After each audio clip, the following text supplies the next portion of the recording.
When I look around the world and analyze the state of modern masculinity, I just feel embarrassed.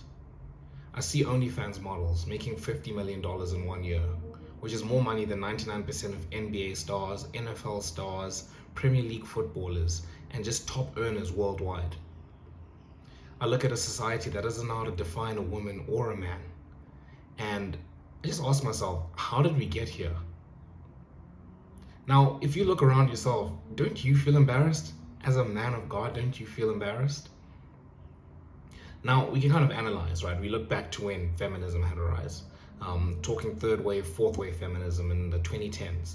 You got that radical feminism that told men, oh, all men are toxic, this is toxic masculinity, kill all men are trash, whatever it is. And you got quite a lot of men who kind of either they submitted to what the feminists were telling them, trying to bend to leftist ideology and be like, okay, cool, men are like toxic, so how can we like not be toxic, and this created kind of a very feminine looking man, right? A very feminine acting man, right? Who just wanted to please women, right?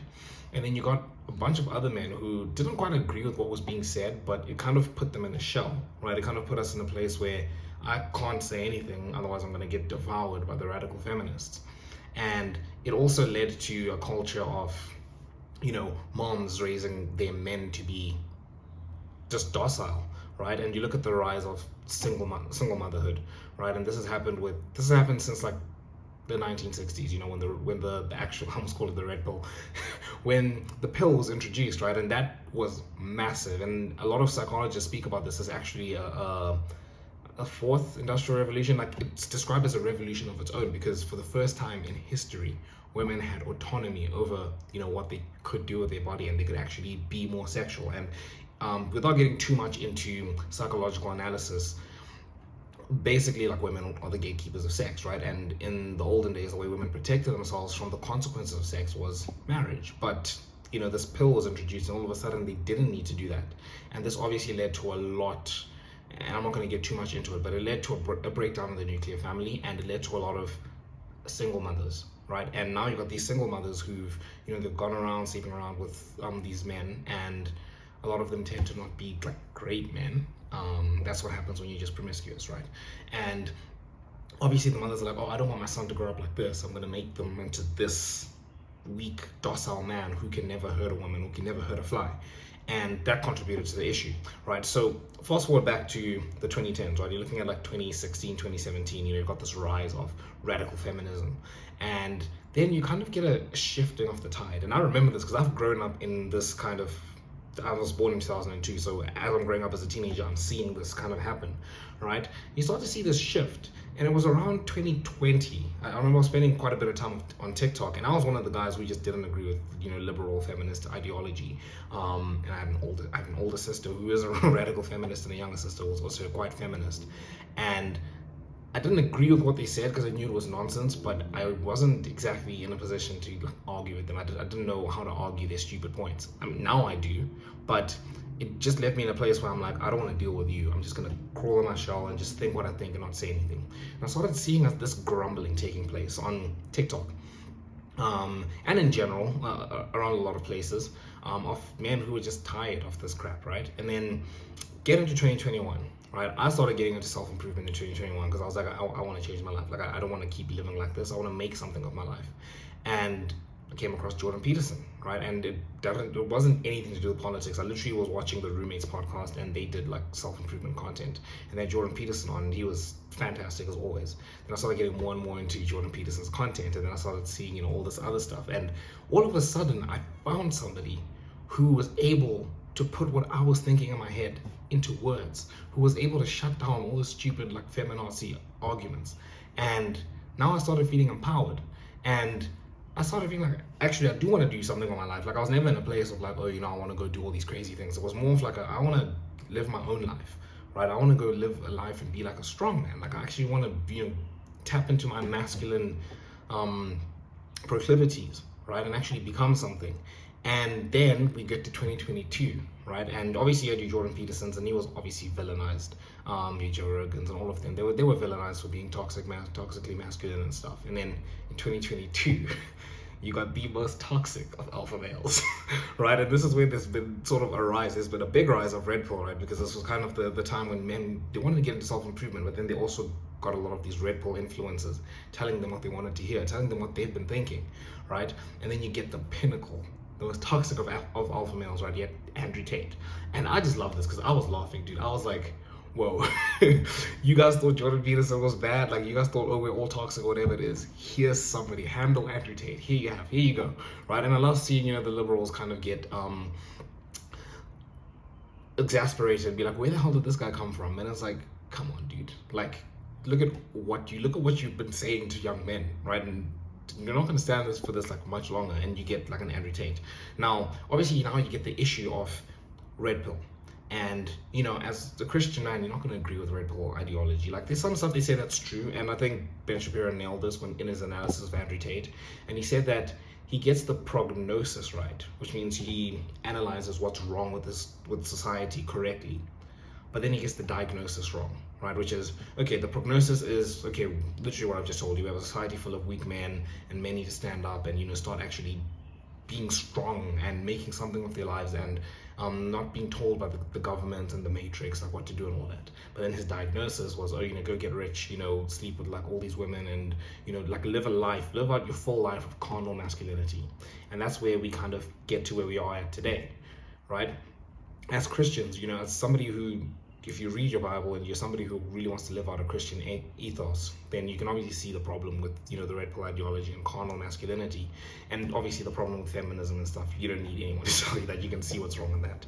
But we get to the state we're at today, where we've got this society of men who are just wasting away, right? We're not really doing anything, and we love looking back at, the older generations and be like, dude, men our age went to war. Like, I'm 22, dude. At my age, I would have been in a war, right? Like, we would have gone out and fought. I'd have a family or whatever, and like kids and stuff. Like, it would be so different to what we have now. And this is also another like psychological analysis that has happened, where they've said, there's a thing of like extended adolescence taking place, where people are just taking longer to get their driver's license. They're taking longer to move out of their parents' houses and get their first car, and like all of this stuff is just taking longer. And I'm not going to comment on that. Obviously, we do want to grow. It's got its cons, but also it's not like the worst thing in the world, like to take your time to really like do something with your life, like instead of just rushing into stuff because society's telling you to. But nonetheless, we've got a population of men who, guys, we pale in comparison to our ancestors. Like, we just do.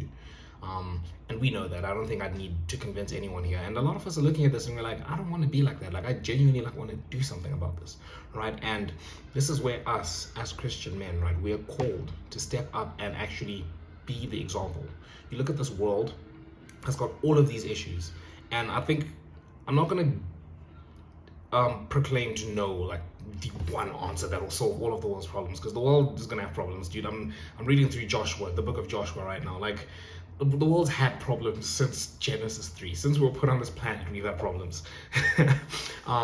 But I do believe we can go a long way to fixing society's problems if we bring back the nuclear family based on Christian principles, right? So we just go out there and we live out our Christian principles. And as the Bible tells us, like, men are the leaders of this. Like, you, man of God, like, you are the one who's meant to go out there and make a difference. And I'm going to get into this right now about how the gospel doesn't call us to be bystanders. But when we're talking about this thing, right, it's not a thing of like, oh, I can see what's wrong with society. Hopefully somebody will come out there and fix it. Hopefully some incredible politician is going to go out there and fix all the problems in the world, right? No, you particularly watching this, because you make up the population, right? And this is where we as Christians in general, we need to wake up, right? The Christian ethos and the Christian ethic, the Christian identity is not going to be rebuilt by us just sitting back, looking at society and just wasting away, just being like, oh, I wish things were better, right? It's not gonna solve itself by us, sitting back, having these underground conversations, having these conversations with our friends on Discord or whatever it is, and just watching all these political debates and running up the score, like running up like the like count or whatever it is to show our support for it. It's like, we need to go out there and do stuff. And to take us back to what Jordan Peterson would say, I forgot what exactly his thing was, but he also mentioned something similar, where it was like a thing of like, Start with yourself. Start with something simple. And it takes me back to this one famous motivational speech where it was like, make your bed, right? And it's a similar thing that Jordan Peterson would preach. It's like, sort out your life, right? Like, sort out your life before you go out there and you sort out everything else. Like, stop worrying about what's going on in the world and sort out your life. And I'm just calling us right now, right? As Christians, the Bible does not call us to be bystanders. You know, when Jesus said we must take up our cross, right? It wasn't a thing of like, oh, kind of just read your Bible, go to church every Sunday, you know, maybe have some Christian friends or whatever it is, and just sit back and just carry on doing that. It was, no, take up your cross, right? And then when Jesus like spread his gospel again, he had his disciples, right? And there was a whole thing of go forth and make disciples, right? Go forth and make disciples. I want to take us to the passages in, oh man, I think it's in Ephesians. There's definitely a passage in Peter. But Paul and Peter make reference to spiritual gifts, right? And those gifts, they're not just, oh, go be a pastor, or go be on the worship team. Like, there's a whole list. And amongst those gifts is encouragement and kindness. And when you read that kind of thing, it's like, the bar is so low. It's so low. We're supposed to go out there and use what we've been given, right? I'm taken to the parable of the talents, right?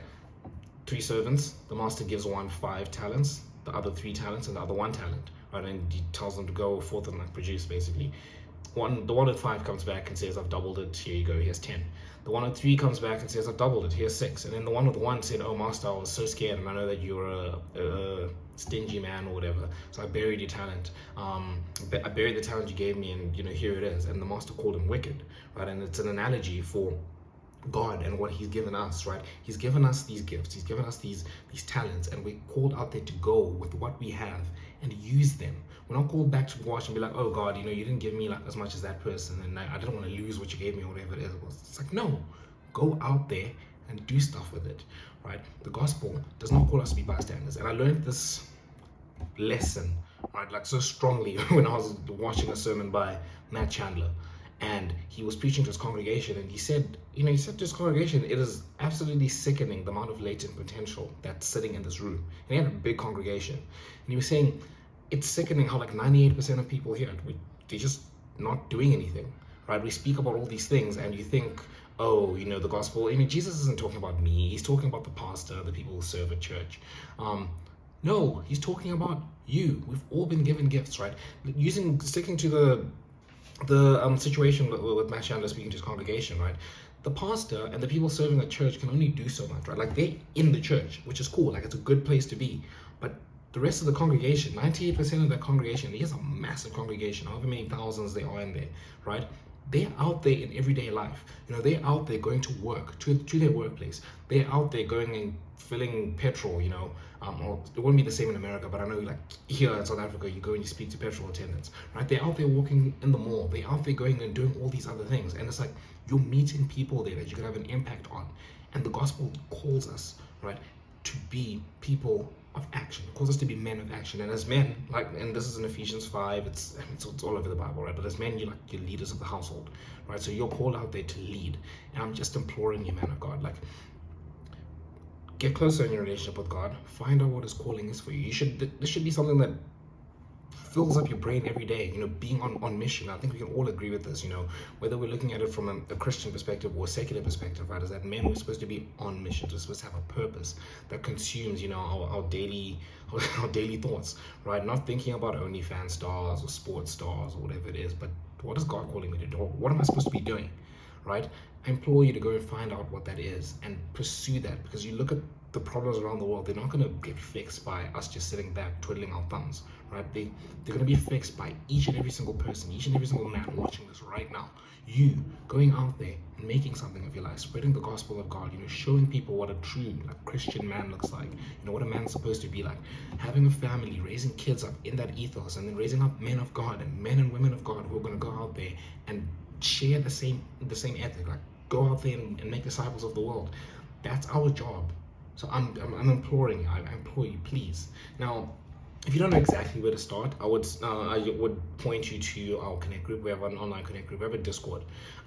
It will be linked in the description. It's literally, the point of it is to create community for people like you and me, you know, who are looking for Christian community. You're looking for Christian friends. And I'll get onto this in another video, but the importance of having that brotherhood around you. so important, right? And that's what this community is built around. Just go join that. And you know, we have connect groups. We have connect groups every Monday at 6:30 South African Standard Time, and then we have gents connect groups, so just the men's connect group on Saturdays at 8 p.m. And there we chat about just, you know, what devotionals around God, obviously, what God is doing in our lives, and also topics like this, you know, practical ways of like how we can go out there and actually do things, and obviously building connections with people in the Discord or whatever it is. You can actually have one-on-one conversations with people, and we can kind of chat through. You know, that's the importance of having brotherhood, right? Is that you get to chat with people who are also like in a similar situation as you, and you ask them for advice. You know, they also share like some encouragement or whatever it is they're doing, and you kind of get ideas, and you feel like we're moving forward as a unit. I feel like that's what we're called to do as Christian men. But yeah, you guys make sure you subscribe to join the community, join the Discord as well, if you are looking for that community. And yeah, thank you so much for watching the video. Until next time, see you guys.